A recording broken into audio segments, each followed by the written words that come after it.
Not simply that you're in bad housing and have poor diets and so on. It's the anxiety, the depression, the stress that goes with feeling that you're at the bottom of the pile or whatever. And I think you can divide the main, what we call psychosocial risk factors, i.e. the way these risk factors go through the mind, they involve your thoughts and feelings, into these three categories. Risk factors to do with social status, and I emphasize I don't simply mean having more cars or bigger houses. I mean simply where you are in the social hierarchy. Something more like feelings of superiority and inferiority, perhaps. Social status.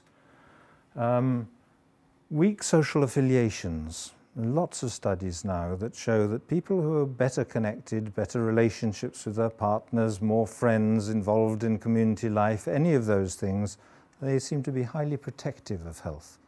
Not just in observational studies, but also, for instance, when people have been given nasal drops with cold viruses in. So they've been given the same measured exposure to infection, and you give them questionnaires about how many friends do you have.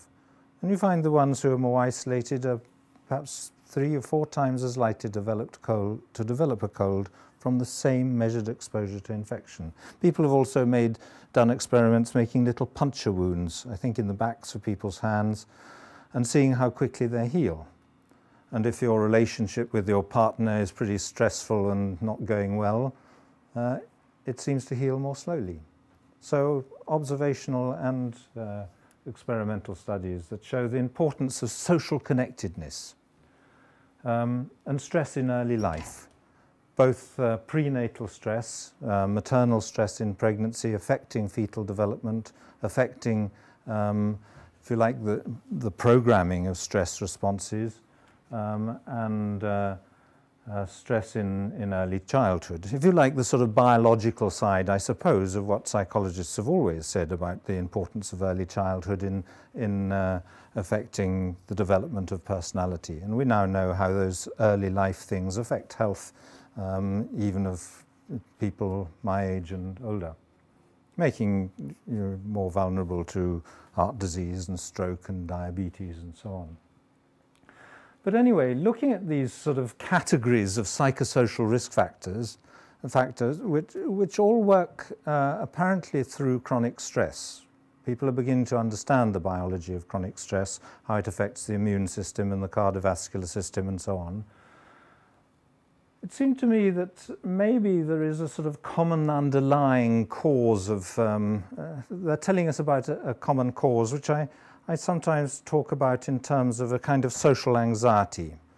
Think of the insecurities you can have perhaps from a difficult early childhood, and how those insecurities may exacerbate or go with, or maybe offset the insecurities that come from low social status.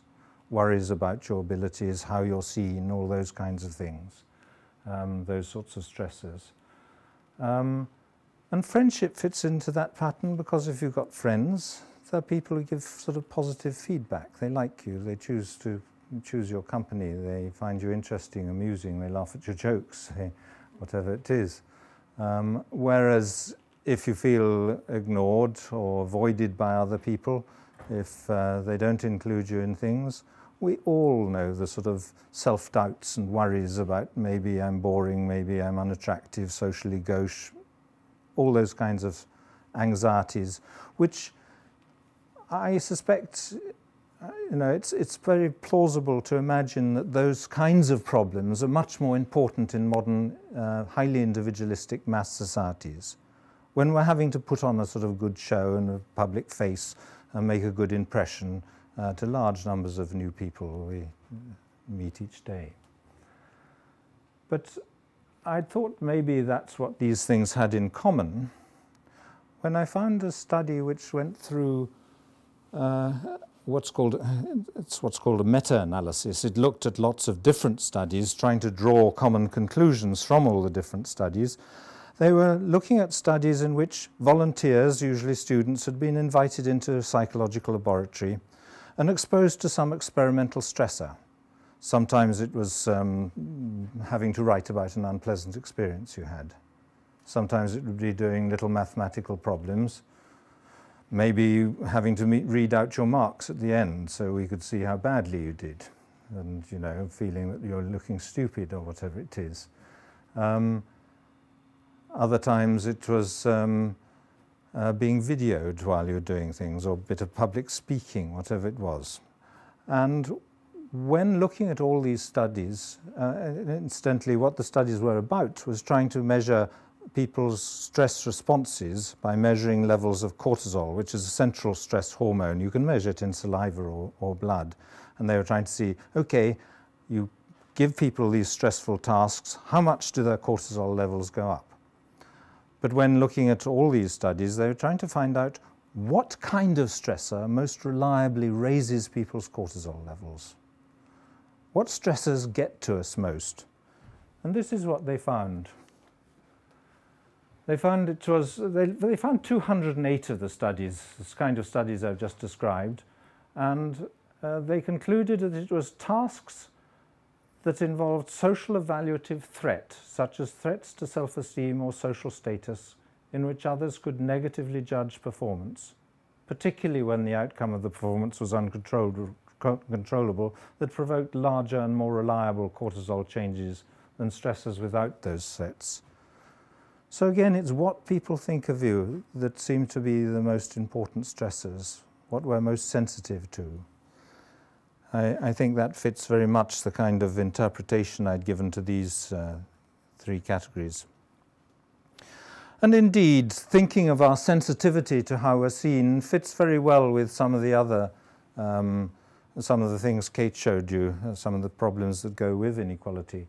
For instance, why violence seems to be more common in more unequal societies, and there are a lot of papers now that show that, is that violence is so often triggered by people feeling looked down on and disrespected, humiliated. A prison psychiatrist who'd worked in prisons for seeing really violent men for almost daily over 25 years, he went as far as to say, "I have yet to see a serious act of violence that was not provoked by the experience of feeling shamed and humiliated, disrespected and ridiculed." And so what I think is happening in more unequal societies, social position matters even more. You feel judged by it even more. Status competition increases. And of course, if you don't have access to the jobs, the income, the housing and so on, that make you look as if you're doing all right, then you become very sensitive to people feeling, to you feeling that they're looking down on you. And violence is one way of trying to stop people doing that. Part of the picture too, I think, is our sensitivity to sort of social stereotype threats. There's been a lot of experimental work in psychology in which you test people under two conditions. One where you prime people with some idea that they're not particularly good at this task. So for instance, you might suggest to a group of women that actually they're not as good at men at spatial problems or mathematical things. And you compare how well they do when they've been seeded that idea with how well they do when they haven't. And you find that those kinds of social stereotypes are quite powerful influences on our performance. And similarly, if you compare black and white students in the United States and tell people, well, this is a test of performance, and you know, the social stereotypes about race and social status, it affects the performance of the black students.